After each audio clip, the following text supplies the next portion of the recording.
Hey everyone, ready to dive into the wild world of writing philosophy papers? We're going to break down the mysteries using expert YouTube tutorials and university guides. Exactly, and even if you aren't a philosophy major, these skills can totally level up your critical thinking in any field, right? Yeah, absolutely. It's all about thinking clearly, building strong arguments, and, really getting to the heart of complex issues. Okay, so before we get lost in the philosophical weeds, should we start with like a roadmap Good idea. The structure of a philosophy paper, it's pretty key. structure? Okay. Yeah.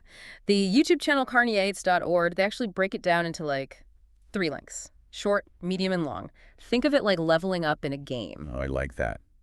Game on. So what's level one? Short papers, usually like 3 to 7 pages. They usually focus on one, like, key argument. You summarize it, maybe offer a counterpoint, something like that. Okay, and then you level up to, Medium papers, those are more like 10 to 15 pages. Here, you really get into a full-blown philosophical debate. Multiple arguments, they're all clashing.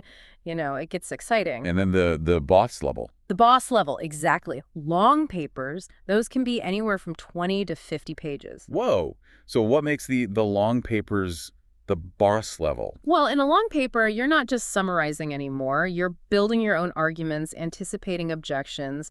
It's where you really flex those philosophical muscles. So each length, it kind of builds on the skills from the one before. Exactly. It's like you need a solid foundation before you add those extra floors, right? And speaking of foundations, let's talk about introductions. Okay, yeah. So how do we hook our readers right from the start? Well, carneades.org, they mention that philosophers use all sorts of hooks, right? Things like thought experiments, historical context, stuff like that. Oh, thought experiments. I love those. Yeah, they're super engaging, right? Imagine starting a paper with a question like, what if we lived in a world where everyone had to wear matching pajamas? Okay, I have to admit, I would totally keep reading.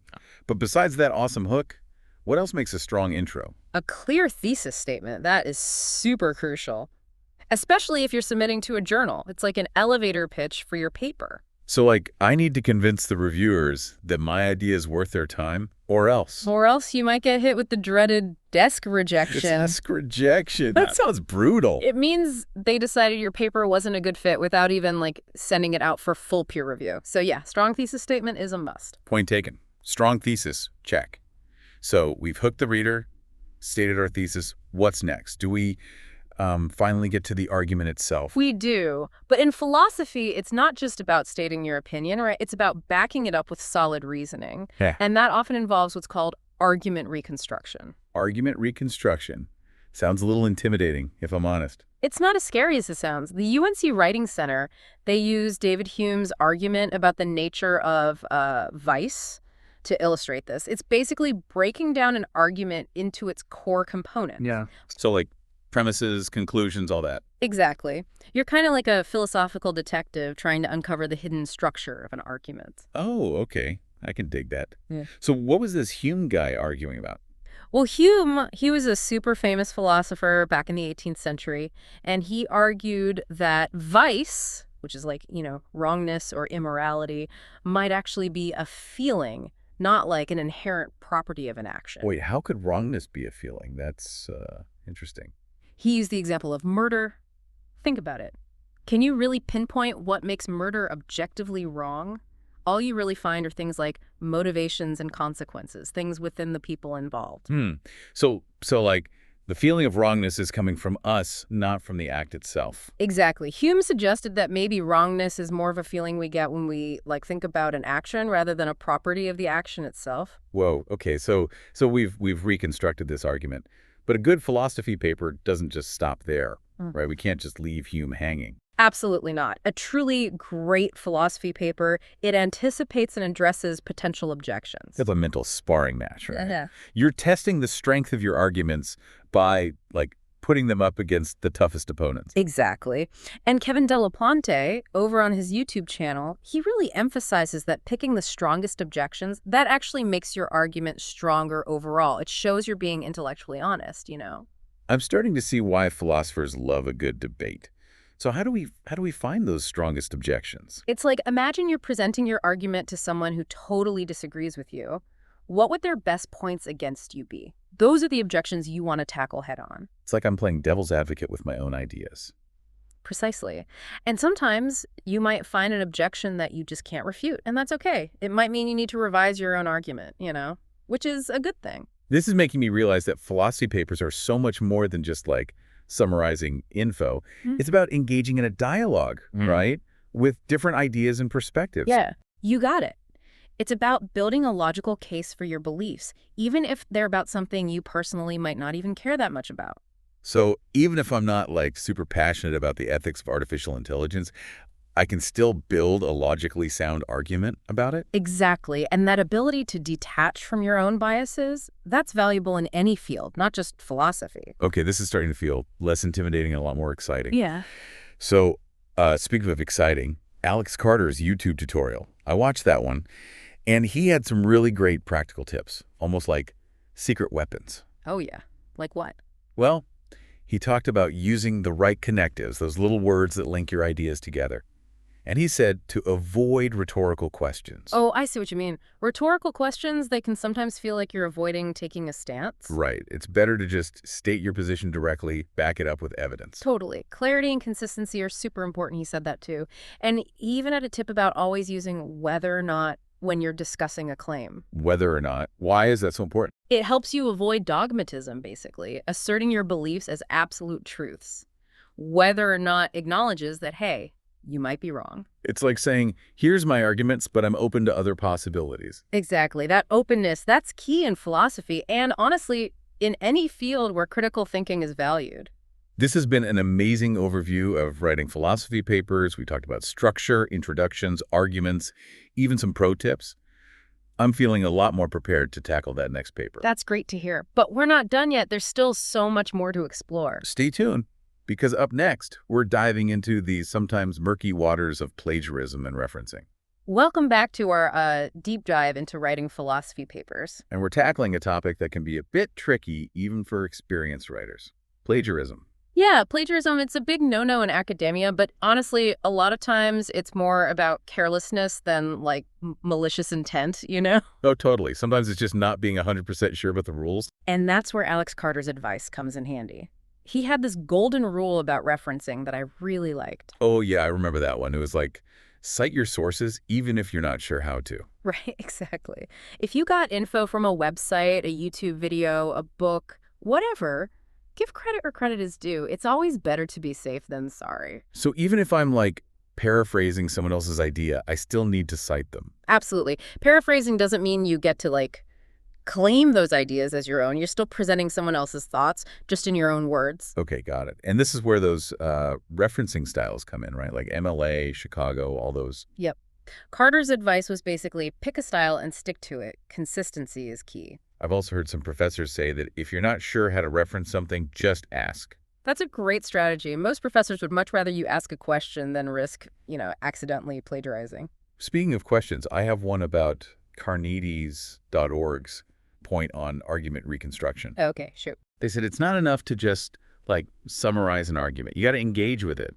Offer your own thoughts. Yeah, that's really the heart of philosophical writing. You're not just reporting on someone else's ideas, you're entering into a dialogue with them. So it's like, okay, I read Hume's argument about vice, and now I'm having a conversation with him, even though he's, long gone. Haha, exactly. You're responding to his points, raising questions, maybe offering alternative explanations. And this is where those objections and replies come in, right? Precisely. You're trying to anticipate how someone might push back against Hume's argument, and then you're crafting a response, like you were Hume himself. Okay, this whole process is making me think of philosophy as like this giant puzzle. Ooh, I like that analogy. You're taking all these different pieces of arguments, examining how they fit together, trying to see the bigger picture. And sometimes you realize a piece doesn't quite fit, so you have to try a different one, or maybe even create your own. Speaking of creating, Carneades.org had some advice on choosing a topic, which can be like the most daunting part. Oh, for sure. It can feel like you're standing at the foot of this mountain of ideas, not knowing where to even begin. Right. So they said you don't necessarily need to have like this groundbreaking original idea. You can start with something you find interesting and just see where it leads. Which is such a relief, honestly. It reminds me of that saying, philosophy is all just footnotes to Plato. Wait, so does that mean all philosophical ideas are just recycled versions of what Plato already said? That's kind of discouraging. Not quite. It's more about recognizing that these philosophical questions, they've been debated for centuries, right? You're entering into an ongoing conversation, building on the work of those who came before. So like, okay, I might not be coming up with a totally new idea, but I can add my own, like, unique perspective to the conversation. Exactly. And that perspective is valuable, even if you're writing about a well-trodden philosophical path. Hmm. Your insights, your interpretations, those can add something new to the discussion. Okay, that definitely makes me feel less pressure. So how do I find a good topic, one where I can add my own unique perspective? Carnides.org suggested starting with a specific question or problem that you find interesting. And if you're really stuck, they said look for areas where philosophers disagree. Ooh, conflict. So basically, find where the sparks are flying and jump right in. Pretty much. Disagreement, it often means there's more to explore, more nuances to uncover. I love that. It's like those true crime podcasts where they re-examine cold cases looking for new clues. Exactly. And in philosophy, those clues are the different arguments and perspectives that philosophers have offered over the years. You get to weigh the evidence, analyze the arguments, and form your own conclusions. This whole process is starting to feel less like writing a paper and more like a detective story. I'm actually kind of getting into this. That's awesome. And speaking of getting into it, let's go back to argumentation for a minute. The UNC Writing Center, they had a bunch of tips on crafting objections, and some of them kind of surprised me. Oh, really? Like what? Well, they said to focus on, like, one or two strong objections, rather than throwing a bunch of weak ones at the argument. Yeah, that makes sense. It's quality over quantity, right? Yeah. One really well-developed objection is way more powerful than a dozen superficial ones. Totally. They also said it's super important to explain why you object to a certain point. Don't just say, I disagree. Give reasons. Back it up. Right. It goes back to what we were saying about argumentation. Every claim needs support. It can't just be floating out there. Exactly. Another tip that stood out to me was like the idea of anticipating how the philosopher might respond to your objection. It's like you're having a mental debate with them. Oh, so I need to channel my inner Socrates. Exactly. It's a way of like testing the strength of your objection. If you can come up with a plausible counterargument, you might need to refine your original point, or maybe even concede that, hey, the other side has a valid point. This is all pretty challenging, but also incredibly rewarding. It definitely takes effort. But the ability to think critically, engage in thoughtful debate, those are skills that are going to serve you well no matter what you do in life. Speaking of serving us well, we've been talking a lot about arguments and objections, but what about thought experiments? Those are like one of the most powerful tools in philosophy, right? Oh yeah, thought experiments, they're like philosophical laboratories. They let us explore these hypothetical scenarios, push the limits of our ethical and philosophical principles. Like that example from the UNC Writing Center, the one with the doctor who lies to her terminally ill patient. That was a good one. Exactly. That scenario, it forces you to really think about truth-telling, compassion, the role of a physician. It gets deep. And the UNC source also mentioned that sometimes thought experiments, they're deliberately unrealistic. Right, because the point is to isolate certain philosophical principles and examine them in a controlled environment. It's like a scientific experiment, but instead of test tubes and beakers, you're using hypothetical scenarios. So it's okay if my thought experiment sounds like something straight out of like a sci-fi novel. As long as it serves a philosophical purpose, helps you explore the issue at hand, absolutely. This is making me want to go back and reread all those philosophy books with a fresh perspective. I'm like starting to see the matrix. Haha, that's the beauty of philosophy. It's a subject that you can come back to again and again and always find something new, something challenging. Speaking of journeys, I think we're ready to move on to the final part of our deep dive into writing philosophy papers. Okay, lead the way. We've got more fascinating ground to cover. Welcome back, everyone. We are in the home stretch of our deep dive into philosophy papers. We've covered so much. Structure, arguments, thought experiments, even plagiarism. It's been quite a journey. But before we wrap up, I wanted to talk about something that I think a lot of people, especially those new to philosophy, might be feeling. You mean that feeling of, what if my ideas aren't good enough? Exactly. Like, what if I completely misunderstand an argument, or my professor thinks my objections are just totally off base? It's that fear of sounding, stupid that can really hold us back, especially when we're dealing with complex ideas. Oh, absolutely. That imposter syndrome can be pretty intense. But remember, everyone starts somewhere. Even the greatest philosophers had to, learn the ropes. Every brilliant idea starts with a first draft. And those first drafts, they're rarely perfect. So it's okay to, like, make mistakes, to sound a little stupid along the way. It's more than okay. It's expected. Mistakes, they're part of the learning process. Your professor, they want to see you engage with the material, wrestle with those tough concepts, even challenge existing ideas. That's how we grow. Okay, that makes me feel a bit better. But speaking of challenges, Carmodies.org, they also mention that writing a philosophy paper often involves coming up with your own original argument. And that sounds terrifying. Where do I even begin? It can definitely feel daunting, but it's also incredibly rewarding. Remember, you're not just creating an argument out of thin air. You're building on the work of others, adding your own unique perspective to the conversation. So it's like I've absorbed all these different arguments, and now I'm kind of like synthesizing them into something new, adding my own voice to the mix. Exactly. Carniads.org, they had some great tips for this. They suggested brainstorming different solutions to the problem, evaluating their strengths and weaknesses, and then picking the one that you find most convincing. That sounds like a good approach.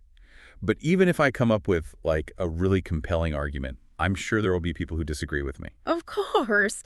That's the nature of philosophical debate. But Carniads.org also talked about the importance of anticipating those objections to your own argument. It's like you're playing both sides of the debate, Oh, so I'm like my own toughest critic. Exactly. By thinking about those counterarguments, you can make your own position stronger, more persuasive. It's all about testing your ideas.